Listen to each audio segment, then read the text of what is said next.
Жаңы жыл жөнүндө эмне дейсиz дейт. Эми жаңы жыл деген сөз мына бүгүн эски күн болуп калды, эртең жаңы күн дегенде эле бир кетет келет деген эле сөз. Ага барып жаңы жыл тосуштун кереги жок. Анан адамдар эми арак ичип, жаңы жыл тосуп вечер кылат.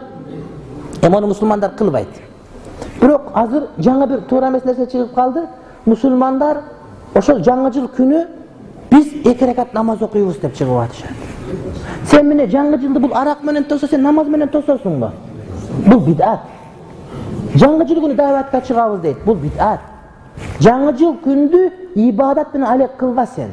Сен үчүн катардагы күн болсун. Эгерде дайыма даватка чыгып жүрсөң, ошол күнгө туш келип ката тушка кала берсин, пожалуйста. Бирок адамдар ушинтет экен, саат 12 болгондо туң дегенде мен Аллаху акбар деп 2 рекат намазга турам. Жок, бул бидат. Сен менен намаз менен тосуп атат. Анда сен эмне фаркың калды?